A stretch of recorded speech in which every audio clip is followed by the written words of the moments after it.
बिस्मिल्लाहिर्रहमानिर्रहीम। अस्सलामु अलैकुम वरहमतुल्लाहि वबरकातुह। जिस आये करीमा की तिलावत का मैंने शर्फ हासिल किया, उसमें रब ने एक अमल बताया कि मेरे बंदो ये अमल तुम इख्तियार करो, तुम्हारी सोच जहां नहीं पहुंचती होगी ना, वहां से मैं तुम्हें रोजी अता करूंगा और बेहिसाब अता करूंगा। यह भी नहीं कि लिमिटेड, अनलिमिटेड अता करूंगा। अब वो नुस्खा कौन सा है? उम्मत मुस्लिमा के लिए इस वक्त एक मसला नहीं बल्कि मसाइल के अंबार हैं, और बहुत सारे मसाइल में एक जनरल मसला जो इस वक्त है, वो चाहे किसी भी मजहब से ताल्लुक़ रखने वाला इंसान हो, वो मसला है बेरोज़गारी का और मंदी का, रिस्क की तंगी का।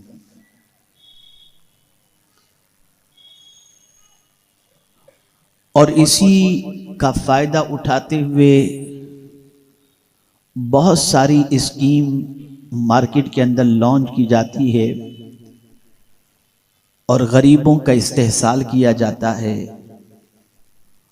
और इसी वजह से बहुत सारे ऐसे गरीब जिनके पास एजुकेशन नहीं होता और कोई कारोबारी पोजीशन उनकी अच्छी नहीं होती, उनको मुआशरे के वो जल्लाद, मुआशरे के वो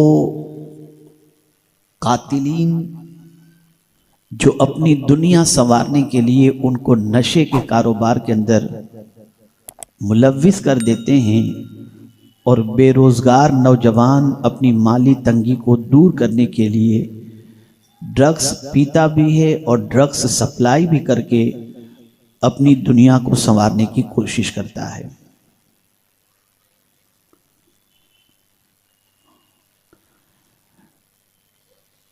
ए रसूल गिरामी वक़ार सल्लल्लाहु ताला अलैहि वसल्लम के दीवानों, जब हम ये कहते हैं कि कुरान अल्लाह की किताब है, और जब हम ये कहते हैं कि इस किताब के अंदर हर प्रॉब्लम का सॉल्यूशन है,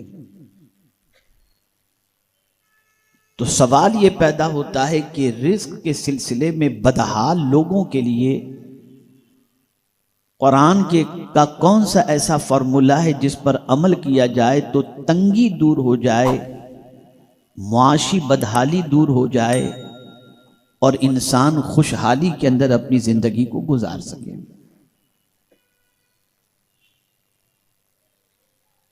तो मैंने जिस आये करीमा की तिलावत का शर्फ हासिल किया, उसमें रब्बे कदीर जल्ल जलालहू ने एक अमल का तज़किरा फरमाया। जो कोई अल्लाह के अता करदा इस फॉर्मूले को फॉलो करेगा, उस पर अमल करेगा, तो मेरे रब का वादा हक है और सच है, वही नतीजा बरामद होगा जो अल्लाह अज़्ज़ व जल्ल ने अपनी किताब के अंदर फरमाया है। इसलिए कि अल्लाह अज़्ज़ व जल्ल की शान यह है कि उससे ज्यादा सच्ची बात किसी और की नहीं हो सकती। वमन अस्दक़ु मिनल्लाहि क़ीला।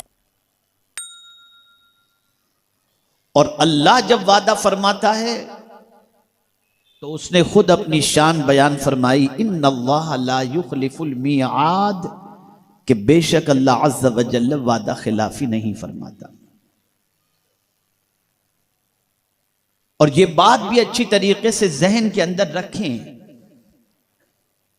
कि रिस्क देने वाली जात अल्लाह की है, और वो सिर्फ इंसानों को रिस्क नहीं देता, जानवरों को भी रोजी देने वाला वही है, पत्थरों को रोजी देने वाला वही है, दरख्त को रोजी देने वाला वही है, चरिंद को रोजी देने वाला वही है, परिंद को रोजी देने वाला वही है, दरख्त को रोजी देने वाला वही है, हर एक की रोजी का रज़्ज़ाक अल्लाह रब्बुल इज्जत जल्ल जलालुहु। और उसी ने फरमाया कि अगर किसी के पास तुम ये देख रहे हो कि रोजी में कुशादगी है, फरावानी है, और अगर किसी के यहां तुम देख रहे हो कि रोजी में तंगी है, तो किसकी वजह से है? तो अल्लाह फरमाते अल्लाहु यबसुतुर रिज़्क़ लिमन यशा व यक़दिर, अल्लाह जिसका चाहता है, जिसकी चाहता है रोजी तंग कर देता है, और जिसकी चाहता है कुशादगी फरमा देता है। और खुद अल्लाह ने अपनी शान बयान फरमाई, वमा मिन दाब्बतिन फिल अर्द इल्ला अलल्लाहि रिज़्क़ुहा,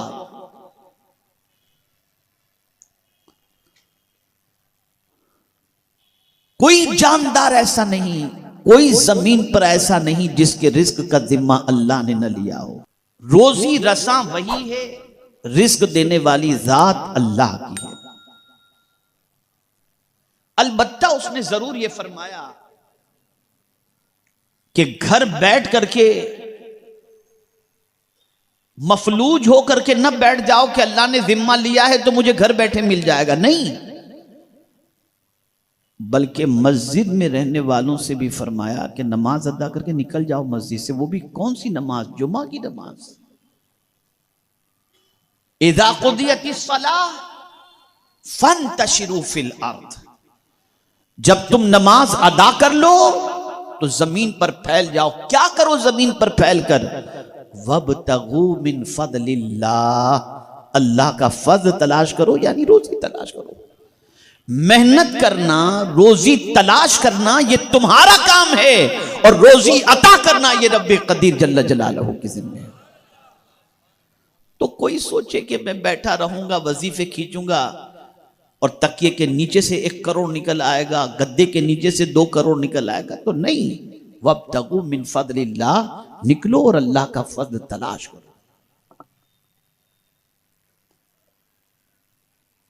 रिस्क तंग कैसे होता है, मंदी का शिकार इंसान कैसे होता है, बेरोजगारी का शिकार इंसान कैसे होता है? गुनाहों की वजह से, नाफरमानी की वजह से, अल्लाह के इरशाद के खिलाफ अमल करने की वजह से। मैं आज आपको 4 नुस्खे बताऊंगा रोजी के सिलसिले में, और उन 4 नुस्खों को आप जहन के अंदर रखो। पहला नुस्खा तो मैंने बताया, आप रोजी के लिए निकलो, मेहनत करो, तलाश करो, ये आपको करना है। लेकिन साथ ही साथ जिस आये करीमा की तिलावत का मैंने शर्फ हासिल किया, उसमें रब ने एक अमल बताया कि मेरे बंदो ये अमल तुम इख्तियार करो, तुम्हारी सोच जहां नहीं पहुंचती होगी ना, वहां से मैं तुम्हें रोजी अता करूंगा, और बेहिसाब अता करूंगा। यह भी नहीं कि लिमिटेड, अनलिमिटेड अता करूंगा। अब वो नुस्खा कौन सा है? तो कुरान कहता है वमन यत्तकिल्लाह यजअल लहू मखरजा व यरज़ुक़हू मिन हैथु ला यहतसिब, जो अल्लाह से डरता है। जब किसी बंदे के दिल में अल्लाह का डर पैदा हो जाए, जाहिर में भी अल्लाह से डरे, बातिन में भी अल्लाह से डरे, अंधेरे में भी अल्लाह से डरे, और उजाले में भी अल्लाह से डरे, अल्लाह का डर उसके वजूद पर तारी हो जाए और वो तकवा इख्तियार कर ले, तो मौला फरमाता है ऐसी जगह से रोजी दूंगा जहां उसका गुमान भी नहीं पहुंचता होगा, बेहिसाब रोजी अता करूंगा। और आज अगर हम मुआशरे का जायजा लें तो आज मुआशरे की सिचुएशन ये है कि आदमी सबसे डरता है सिवाय अल्लाह के। अल्लाह का डर उसके दिल से ऐसा निकल गया, ऐसा निकल गया, ऐसा निकल गया कि उसको ये ख्याल ही नहीं कि मुझे अल्लाह को जवाब देना है या मेरा मौला मुझे देख रहा है, कुछ भी नहीं। और जब ये अल्लाह का डर निकल गया तो रोजी तंग हो गई। जब अल्लाह का डर निकल गया इंसान तंगदस्ती का शिकार हो गया। जब अल्लाह का डर निकल गया उसके माल से बरकत खत्म हो गई। जब अल्लाह का डर निकल गया कारोबार मंदा हो गया। जितना ज्यादा बंदा अल्लाह का डर दिल से निकाल देगा उतनी परेशानी का शिकार होगा। और जितना अल्लाह का डर दिल के अंदर पैदा होगा और तकवा इख्तियार करेगा, मौला सिर्फ उसे रिस्क ही नहीं दुनिया में भी इज्जत और आखिरत में भी इज्जत अता फरमाएगा। तो तकवा, अल्लाह का डर, अल्लाह का खौफ। वमा अलैना इल्लल बलागुल मुबीन। अस्सलामु अलैकुम व रहमतुल्लाहि व बरकातुहू।